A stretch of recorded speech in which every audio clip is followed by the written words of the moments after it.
Le Japon en 1945. Une bombe démontre le terrible pouvoir de la fission nucléaire. Ce pouvoir est aujourd'hui exploité à des fins pacifiques, mais reste potentiellement dangereux. 1979. L'accident de la centrale de 3 Mile Island en Pennsylvanie fait des dégâts considérables. 1986. Une explosion et une fusion à Tchernobyl en Ukraine sèment la panique dans toute l'Europe. Dans le monde entier, on promet de mieux sécuriser les centrales nucléaires.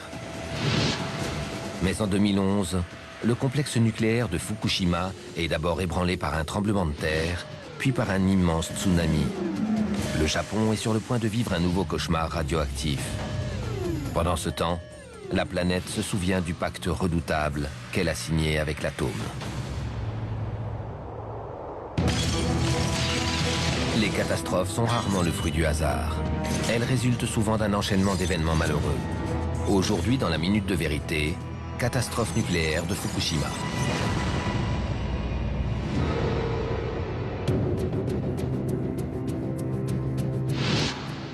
Le nord du Japon, le 11 mars 2011.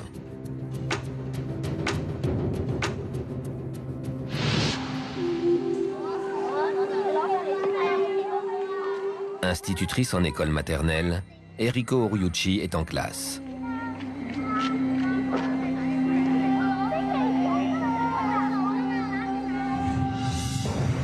La salle se met à trembler. Les secousses étaient énormes et ça a duré une éternité. Les objets étaient projetés dans toute la pièce. J'ai cru que l'immeuble allait s'écrouler sur moi. Eriko agit rapidement mais calmement. Je me suis réfugiée sous le bureau avec les enfants et j'ai observé la pièce. Le tremblement de terre dure encore 5 minutes. Il est ressenti jusqu'à Tokyo, à 230 km de là. Les mesures prises par Eriko mettent les enfants hors de danger. Les enfants avaient tous fait les exercices de réaction en cas de catastrophe. Alors ils ont bien écouté les instituteurs et tout s'est passé comme prévu.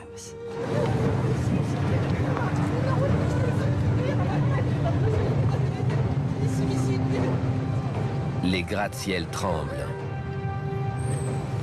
Des immeubles s'écroulent.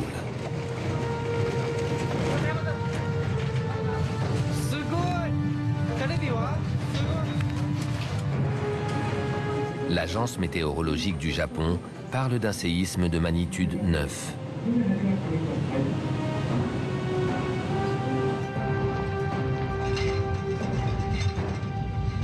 C'est le tremblement de terre le plus important jamais enregistré au Japon. Même si l'épicentre se trouve à 130 km des côtes, les premières images diffusées témoignent de dégâts considérables dans le nord du pays.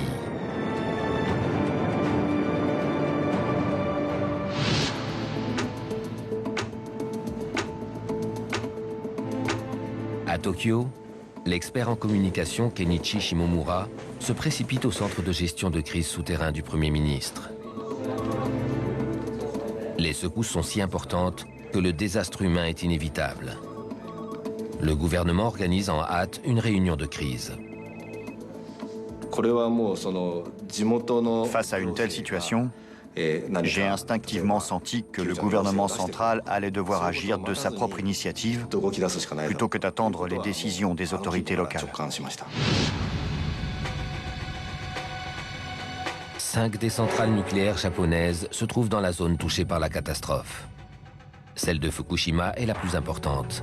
Elle fournit assez d'énergie pour alimenter tous les foyers de Tokyo.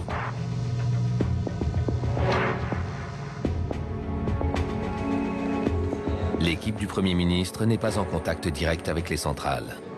Toute information venant de l'opérateur TEPCO doit passer par l'agence de régulation nucléaire dirigée par Yoshinori Moriyama. Juste après le tremblement de terre, nous avons appris par la centrale nucléaire de Fukushima que l'alimentation principale était coupée. Fukushima n'est qu'à 178 km de l'épicentre du séisme.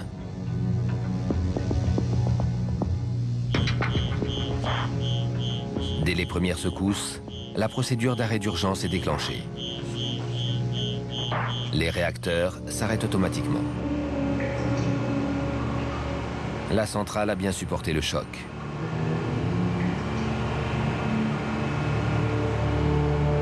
Mais le tremblement de terre a endommagé une partie des lignes électriques qui alimentent le site.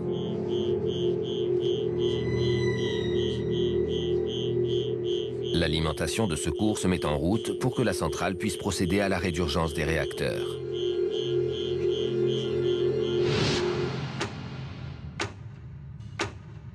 « 14h55.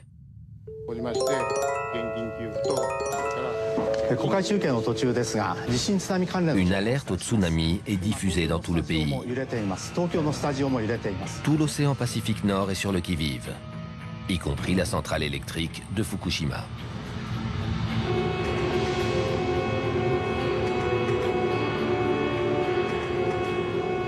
À l'école maternelle d'Eriko, tous les élèves sont sortis sains et saufs du séisme. Le plan d'urgence prévoit leur évacuation immédiate. Eriko fait monter les enfants dans des autocars qui les ramènent chez leurs parents sur la côte. Elle n'a pas entendu les alertes au tsunami.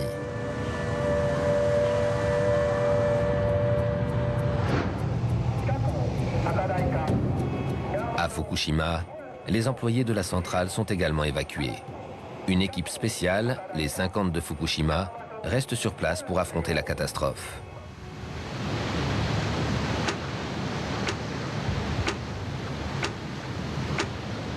Dans tout le pays, des images du tsunami frappant les côtes japonaises sont diffusées en direct.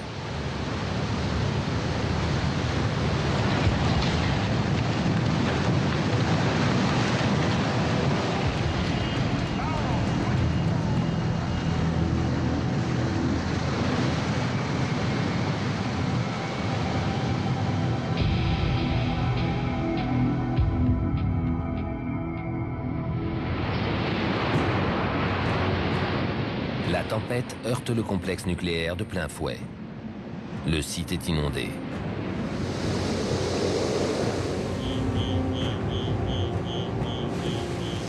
L'alimentation est presque entièrement coupée.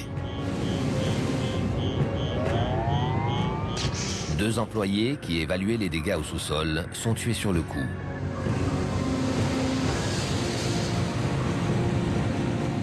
Les salles de contrôle sont plongées dans le noir. Les 50 de Fukushima ne parviennent pas à modifier les conditions de pression et de température. Plus grave encore, les systèmes de refroidissement ne fonctionnent plus. Eriko est très angoissée. Elle a peut-être envoyé ses élèves vers la mort. L'autocar avait pris la route qui longeait la côte. J'étais malade d'inquiétude car je me disais que le tsunami l'avait peut-être emporté.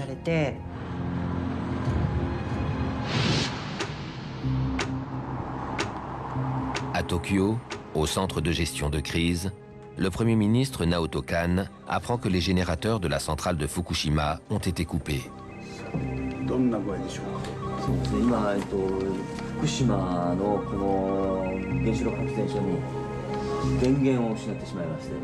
Des experts sont convoqués pour lui expliquer le problème. Même les experts ne savaient pas comment réagir. Car le problème allait bien au-delà de tout ce qu'ils avaient pu prévoir.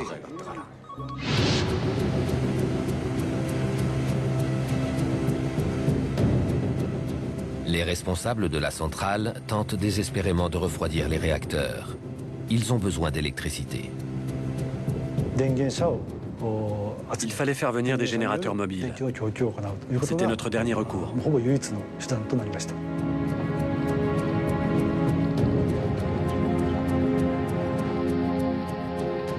Mais les routes qui entourent la centrale sont impraticables.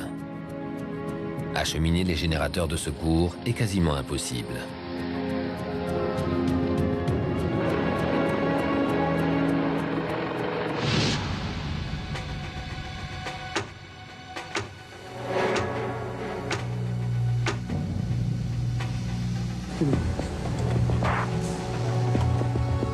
Dans la salle de contrôle gravement endommagée, les ingénieurs essaient d'évaluer l'état du réacteur 1. Ils finissent par avoir recours à des accumulateurs et des batteries de voitures pour faire fonctionner leurs appareils de mesure. Les niveaux de radiation commencent à augmenter.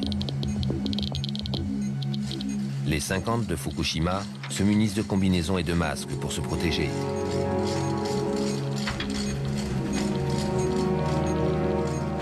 Leurs instruments révèlent que la pression à l'intérieur du réacteur est en train d'augmenter. Ils doivent trouver un moyen de la faire baisser.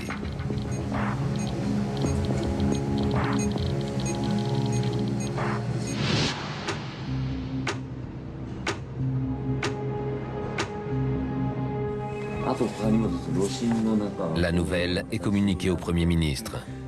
Celui-ci déclare l'état d'urgence nucléaire.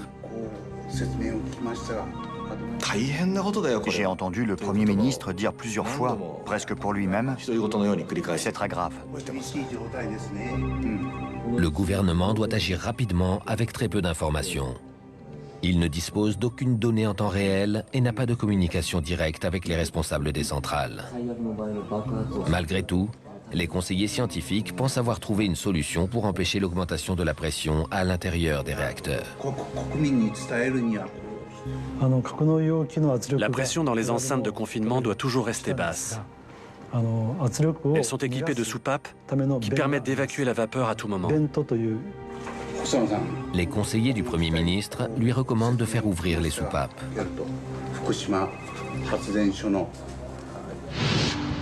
Les responsables de la centrale sont sceptiques.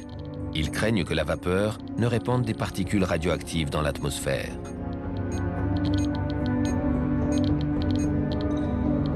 Mais ils obéissent aux ordres et commencent à essayer d'accéder aux soupapes. Avec de simples lampes torches pour tout éclairage, ils n'ont pas la tâche facile.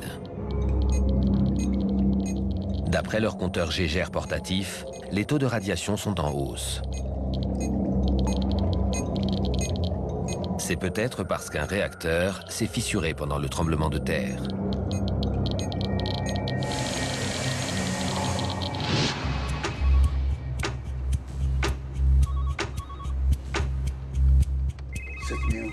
Le Premier ministre reçoit bientôt une autre mauvaise nouvelle. Les générateurs mobiles ont enfin été acheminés jusqu'à la centrale, mais la bataille n'est pas gagnée. À cause de la tempête, le site était jonché de débris. Du coup, il était très difficile de déplacer les générateurs mobiles dans l'enceinte du complexe et d'atteindre le bâtiment des réacteurs. Les câbles électriques sont trop courts pour atteindre les générateurs. La centrale est toujours privée de courant.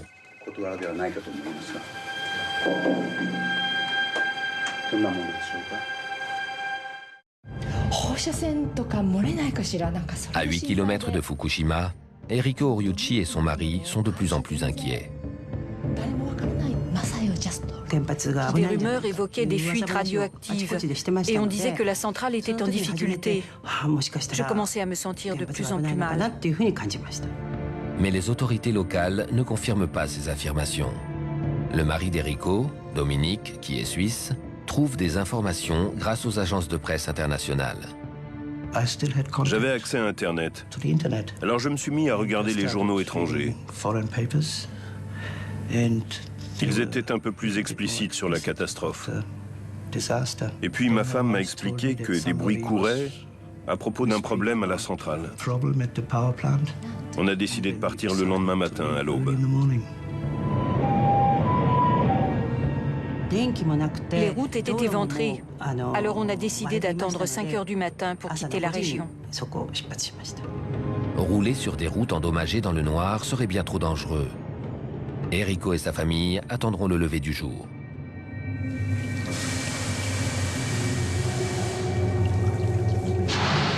À la centrale, la pression à l'intérieur du réacteur 1 est désormais tellement élevée que les employés craignent une explosion. Ils n'ont toujours pas réussi à trouver les soupapes de sécurité.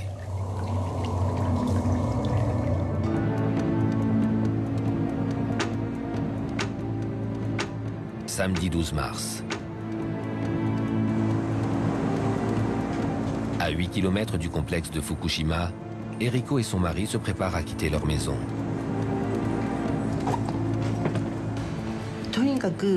On a décidé d'aller le plus loin possible de la centrale. On est parti à 5 heures du matin.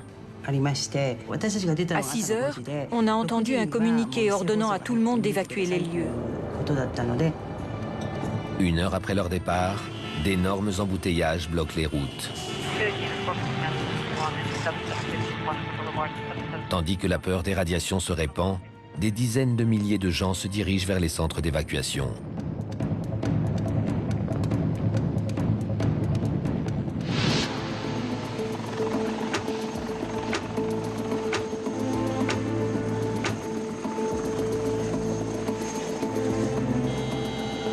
La communication avec la centrale étant très difficile, le Premier ministre décide de s'y rendre en personne. On a survolé des kilomètres et des kilomètres de côte. Partout, le paysage était le même. Les terres étaient recouvertes d'eau de mer. On ne pouvait plus distinguer la limite entre l'océan et le rivage.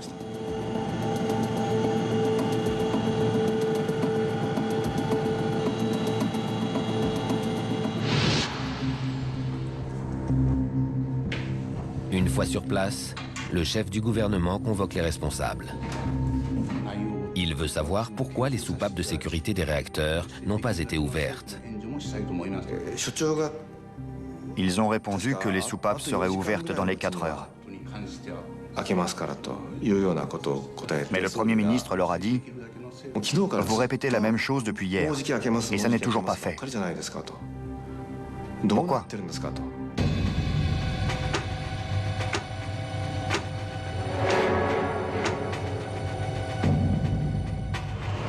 Chercher les bonnes soupapes dans l'obscurité avec un taux de radioactivité en augmentation constante est extrêmement dangereux.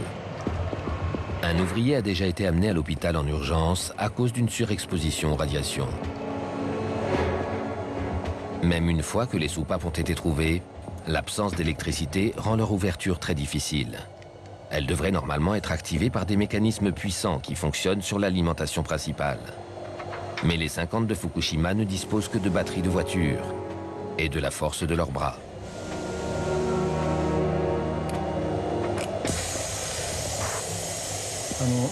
Les soupapes ont enfin été ouvertes et en conséquence, la pression a diminué.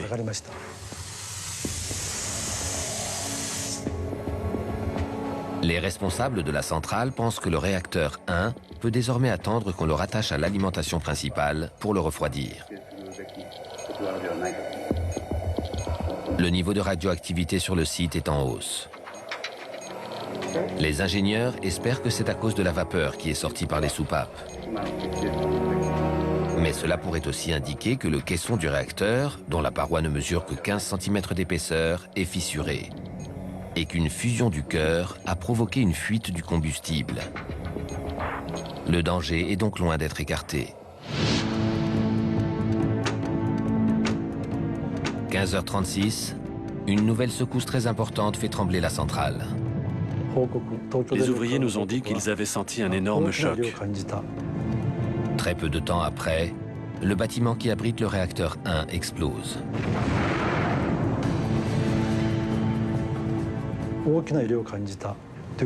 Un nuage de fumée blanche est apparu et les taux de radiation sont montés en flèche.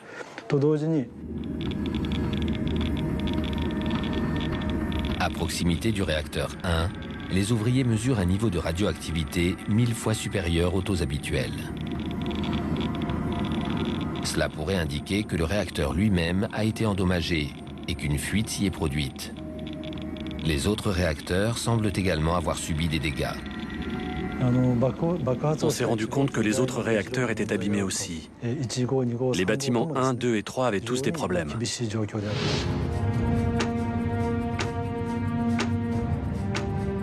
2 jours plus tard, une explosion encore plus grosse détruit le bâtiment qui abrite le réacteur 3.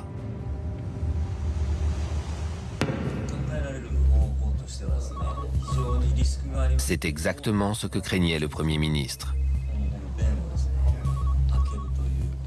J'étais vraiment désespéré. Le Premier ministre s'est mis en colère après l'accident.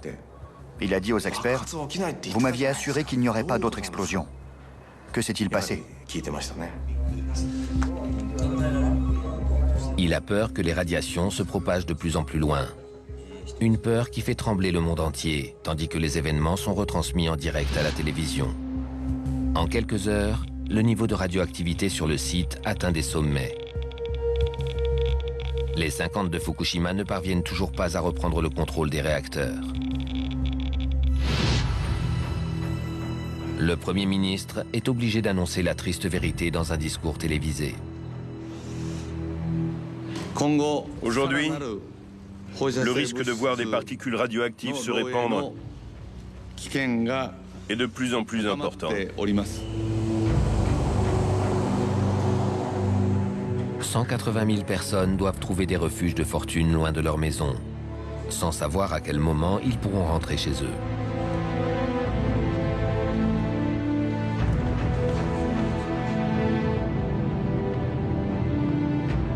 Eriko est maintenant à 80 km de la centrale. Mais sa peur est telle qu'elle veut s'éloigner encore davantage. On a décidé d'aller à l'étranger, mais il n'y avait plus de place dans les avions. Alors on a essayé d'aller dans l'aéroport le plus éloigné de Fukushima, mais les vols étaient complets partout. Eriko et sa famille sont obligés de rester dans la région et de prendre le risque de subir les radiations.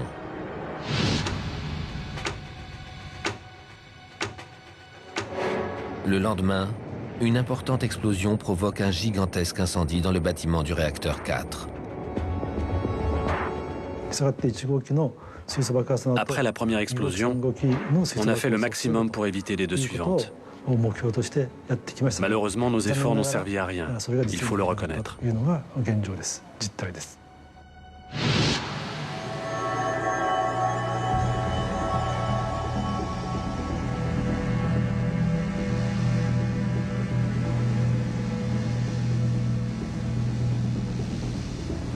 Quand le feu s'éteint, la fumée que l'on voit s'échapper du bâtiment 4 laisse penser que les bassins contenant les crayons de combustible ont peut-être été asséchés par la surchauffe, entraînant des fuites de radiation ou pire encore, une fusion.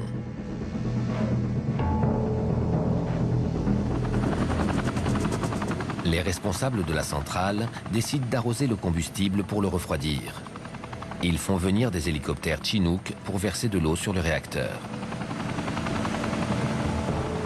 Ils utilisent de l'eau de mer, dont le sel risque d'accélérer la corrosion des machines et de détériorer irrémédiablement les réacteurs. Mais le vent complique énormément les opérations. Et les taux de radiation au-dessus du site sont tellement élevés que cette solution doit être abandonnée.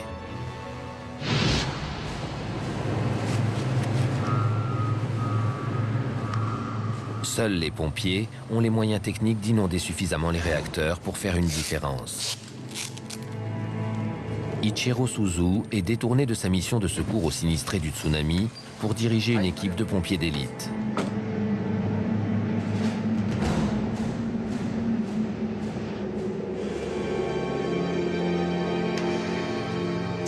En arrivant à Fukushima, je me suis dit que j'allais devoir me montrer à la hauteur des attentes de mon pays.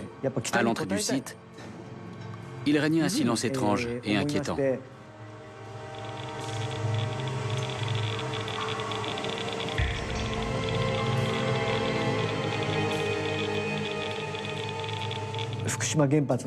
L'intérieur de la centrale de Fukushima m'a fait penser à un décor de film catastrophe.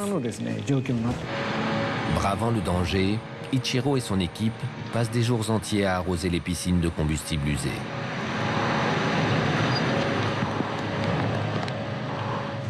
Ils portent 2 combinaisons anti-radiation pour se protéger des particules. Je portais des combinaisons protectrices pendant 7 heures d'affilée. Et ça me tenait horriblement chaud, à tel point que ma sueur dégoulinait du masque à oxygène et coulait par terre. C'était l'enfer. Je ne pouvais pas boire d'eau ou aller aux toilettes. C'était vraiment stressant. Tandis que les pompiers se battent pour reprendre le contrôle de Fukushima, l'eau qu'ils déversent sur la centrale répand des radiations vers l'océan.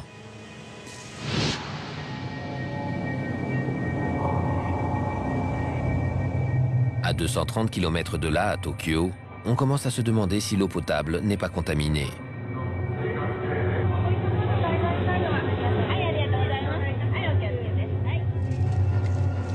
Le Premier ministre envisage d'élargir le rayon de la zone à évacuer à 250 km.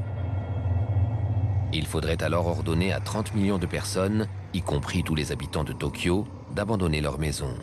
Ce serait une décision sans précédent, la première évacuation de cette ampleur de toute l'histoire moderne. Au bout de 2 semaines, l'alimentation électrique est enfin rétablie. Mais il est bien trop tard pour empêcher la catastrophe.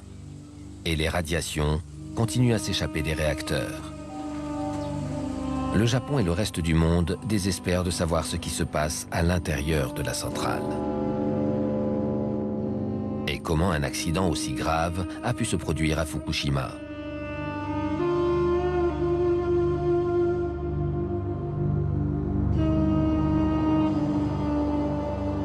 Quelques jours après le tsunami, les enquêtes officielles sont déjà lancées. Le gouvernement nippon invite l'Agence internationale de l'énergie atomique à venir au Japon.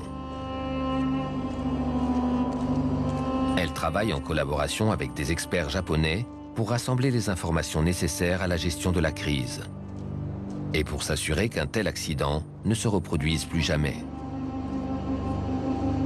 À la tête d'une équipe de spécialistes du monde entier, le physicien nucléaire Mike Waitman. Quand on arrive sur le site, on se dit d'abord qu'il est bien entretenu. Mais quand on s'approche des réacteurs, on s'aperçoit qu'aucune photo ne peut vraiment rendre compte de l'état de dévastation du paysage qu'on a sous les yeux. 3 des 6 réacteurs de Fukushima sont totalement irréparables. Pourtant, comme toutes les centrales nucléaires, Fukushima a été conçue pour parer à l'accident. La menace d'une catastrophe comme celle de 3 Mile Island ou de Tchernobyl est constamment présente. Et au Japon, les séismes et les tsunamis sont monnaie courante. À Fukushima, des digues protègent la centrale des tsunamis.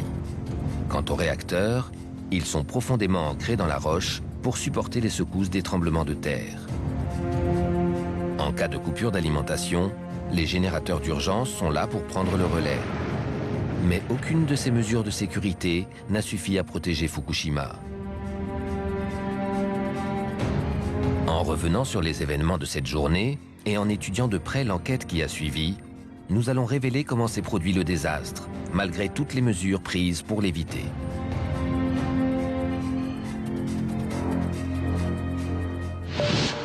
Mike Waitman examine les systèmes de protection de Fukushima pour comprendre ce qui a pu entraîner une telle catastrophe.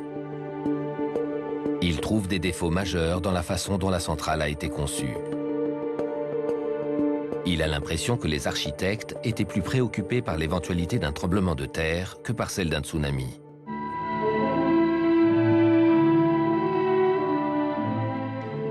Quand les réacteurs 1 à 4 ont été construits dans les années 60, les ingénieurs ont creusé le terrain de construction jusqu'à 25 mètres de profondeur.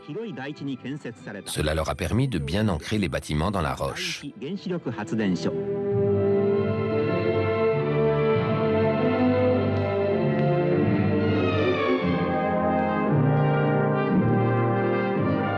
Ainsi, la centrale ne risquait pas de s'écrouler en cas de séisme. Par contre, elle était moins protégée face à un tsunami. Pour la prémunir des tempêtes, de gigantesques digues ont été élevées tout autour du complexe. Elles étaient faites pour arrêter des vagues de 6 mètres de haut. Mais on sait aujourd'hui que le tsunami est passé allègrement par-dessus. À Fukushima, les vagues ont atteint jusqu'à 15 mètres de haut et l'eau s'est répandue très facilement autour des bâtiments des réacteurs et dans tout le complexe. Les digues étaient très insuffisantes pour contenir un tel tsunami.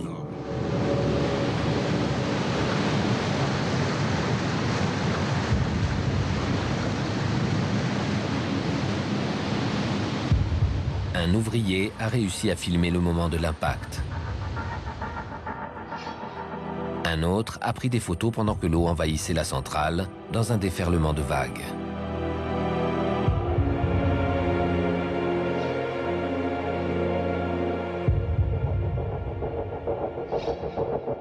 La digue anti-tsunami était trop basse.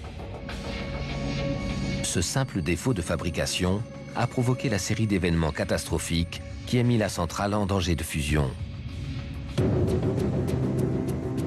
Pendant le tremblement de terre, l'alimentation est coupée. Le séisme le plus important de l'histoire du Japon a endommagé les lignes électriques. Au moment du séisme, les réacteurs se sont arrêtés automatiquement. Ils sont prévus pour. Toujours selon la procédure d'urgence, les générateurs de secours se mettent en marche.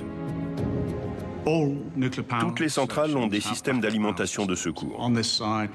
Sur un site de cette ampleur, il y avait 13 générateurs d'urgence. Et ils ont fonctionné normalement. Mais peu après, le tsunami s'abat sur le complexe. Des milliers de tonnes d'eau se déversent sur la centrale et la plupart des générateurs sont inondés. Les générateurs diesel se trouvaient au pied des bâtiments des turbines, qui avaient également été construits sur un terrain creusé, ce qui les rendait plus vulnérables aux inondations. Les portes anti-inondation ne font pas le poids face au tsunami. Toute l'alimentation électrique est perdue. Les ingénieurs n'ont aucun moyen de contrôler la chaleur générée par les immenses cuves des réacteurs. La première chose à remarquer, c'est que ces cuves sont énormes. Elles font la taille d'un bus londonien à 2 étages. Et à l'intérieur, ça fonctionne comme une bouilloire. À l'intérieur du réacteur, les réactions nucléaires génèrent de la chaleur pour produire de la vapeur et déclencher ainsi les turbines.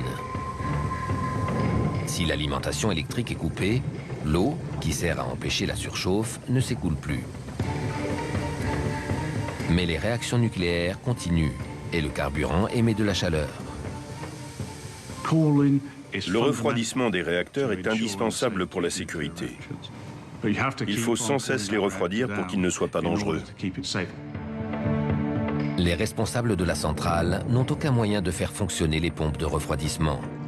Les crayons de combustible commencent à se liquéfier, émettant de grandes quantités de particules radioactives. Les capteurs de température et de pression, privés de courant, ne fonctionnent plus. Les travailleurs ne peuvent pas s'informer de l'état des réacteurs.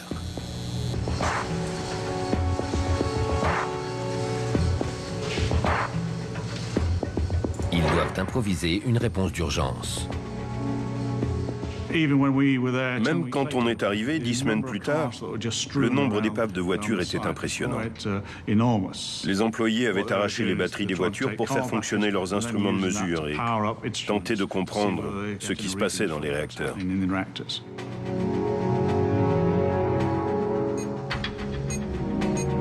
L'utilisation des batteries permet d'obtenir des sortes d'instantanés de la situation à l'intérieur des réacteurs. Combien reste-t-il d'eau dans le réacteur? Où se trouve-t-elle? Quel est son débit d'écoulement? Ils avaient besoin de ces données. Grâce à ce système de fortune, les 50 de Fukushima rassemblent des informations importantes. Ils parviennent également à ouvrir les soupapes de sécurité. Mais leurs instruments de mesure leur indiquent que les réacteurs sont en danger de fusion.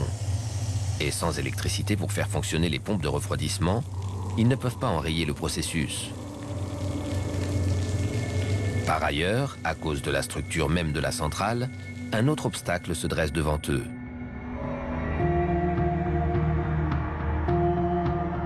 D'après Wakeman, c'est l'architecture obsolète des réacteurs qui est à l'origine des 3 explosions survenues sur le site.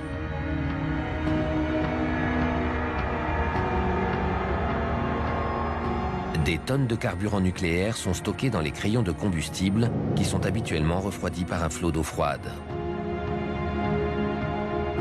Les crayons sont recouverts d'une fine couche d'un métal rare, le zirconium.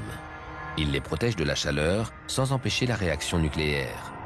Mais quand la température monte, le zirconium devient très réactif. Il y a beaucoup de zirconium au cœur du réacteur. Et s'il est en surchauffe, c'est dangereux, car il produit de l'hydrogène. On estime que la température à l'intérieur du réacteur peut atteindre 2800 degrés Celsius, ce qui suffit largement pour entraîner une réaction chimique entre le zirconium et la vapeur d'eau.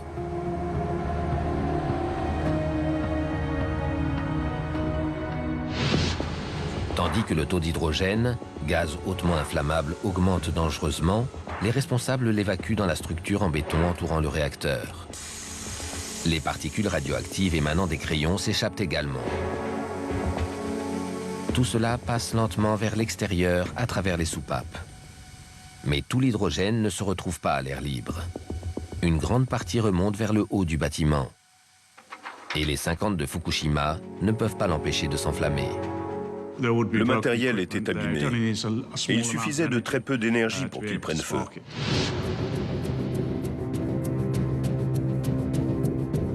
L'accumulation d'hydrogène provoque 2 grosses explosions dans les réacteurs 1 et 3 et un incendie dévastateur dans l'unité 4.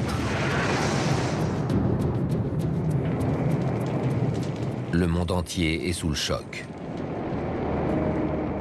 La crise nucléaire au Japon est officiellement au même niveau. Des journalistes étrangers et des experts européens estiment que les Japonais ont perdu. Le parallèle avec Tchernobyl, bien plus grave qu'ils ne l'ont avoué au reste du monde.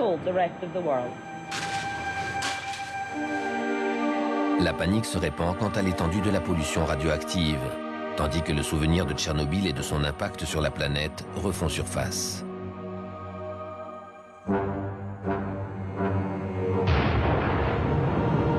À Tchernobyl, 8 tonnes de combustible nucléaire s'étaient déversées dans l'atmosphère suite à l'explosion d'un réacteur.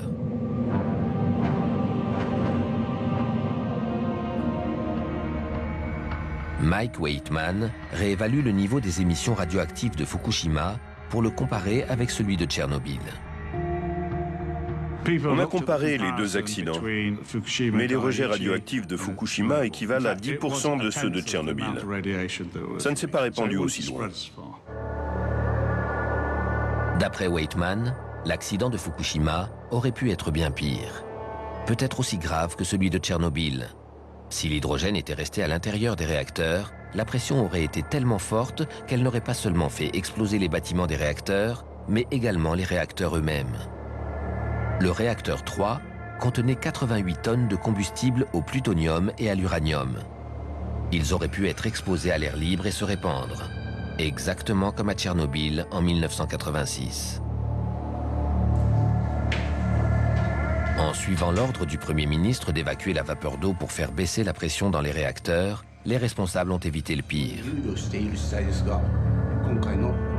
C'est pourquoi, d'après Waitman, les décisions des ingénieurs ont permis d'éviter une catastrophe de plus grande ampleur. 2 semaines après le tsunami, l'électricité est rétablie sur le site et la température des réacteurs est progressivement maîtrisée. Mais le combustible fondu est toujours là et continue à émettre des radiations. Seuls des robots peuvent s'approcher des réacteurs. Il faudra peut-être 10 ans avant que des enquêteurs puissent les examiner sans risque et analyser avec précision comment la fonte du cœur a produit des rejets radioactifs.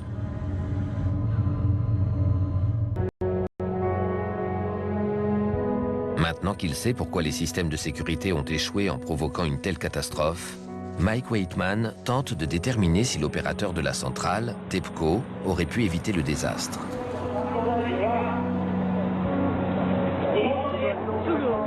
Il pense que la compagnie a sous-estimé les risques de tsunami. En 2002, TEPCO participe à une étude sur l'impact des tsunamis sur les centrales électriques.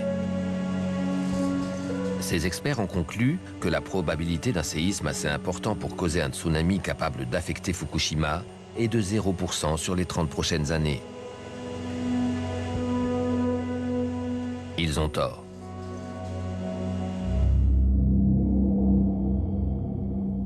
Ils n'ont pas bien évalué les risques de tsunami. Il ne faut jamais sous-estimer les catastrophes naturelles rares. Il faut les prendre en compte lors de la conception. TEPCO affirme que les mesures de sécurité ont été respectées et que les informations connues ont été considérées. Mais d'après eux, l'ampleur du tsunami était au-delà de toute prévision possible. Et depuis l'accident, ils font tout ce qui est en leur pouvoir pour stabiliser les réacteurs.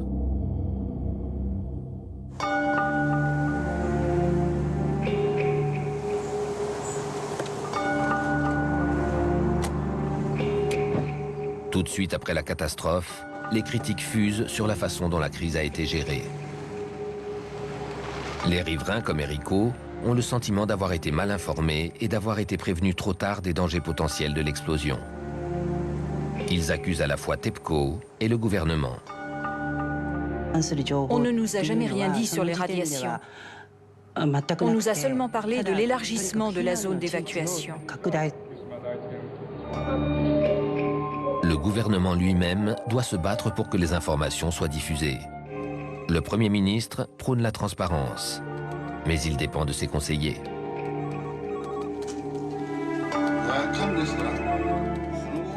Juste après l'incident, le Premier ministre a demandé aux experts « Que va-t-il arriver à Fukushima maintenant ?» Aucun d'eux n'a pu lui donner de réponse claire. La seule chose dont ils étaient sûrs, c'était qu'une explosion due à l'hydrogène était exclue du fait de l'architecture des bâtiments. On s'est dit, si on ne peut pas les croire eux, que peut-on croire?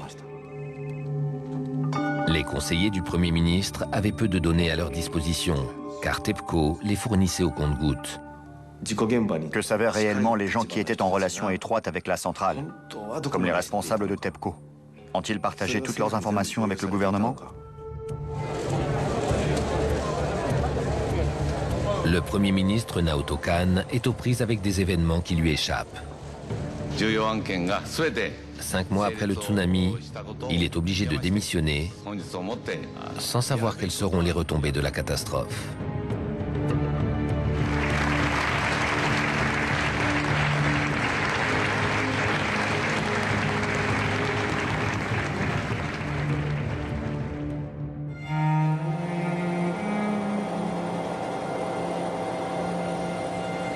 À la centrale, les réacteurs ont enfin été arrêtés et refroidis.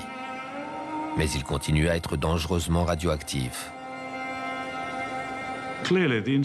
L'incident n'est pas encore parfaitement maîtrisé. Il faudra des années avant qu'on puisse aller partout sur le site. Mais nous en savons assez en tant que communauté mondiale pour tirer les leçons de Fukushima. Pour certains pays, il n'y a qu'une seule leçon à tirer. En mai 2011, 2 mois après la catastrophe, l'Allemagne décide d'abandonner progressivement l'énergie nucléaire et d'investir massivement dans la recherche d'énergie renouvelable. La Suisse et l'Italie prennent le même chemin. Au Japon, le nucléaire représente 30% de l'énergie. Privé de l'électricité produite par la centrale de Fukushima, Tokyo connaît aujourd'hui de fréquentes coupures de courant.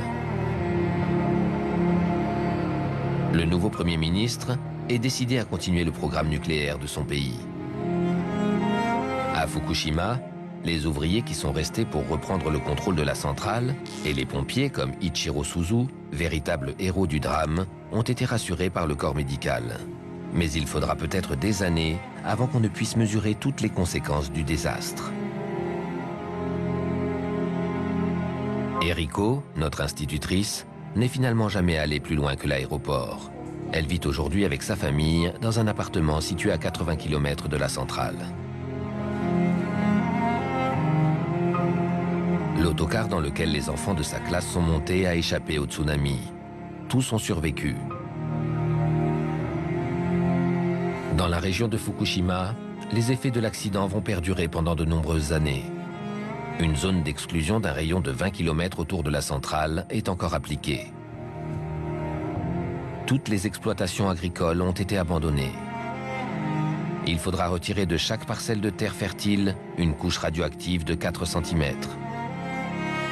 Tant que cela n'aura pas été fait, aucune plante ne pourra être cultivée. Il faudra peut-être 10 ans avant que les 100 000 personnes encore privées de leur logis puissent être autorisées à rentrer chez elles.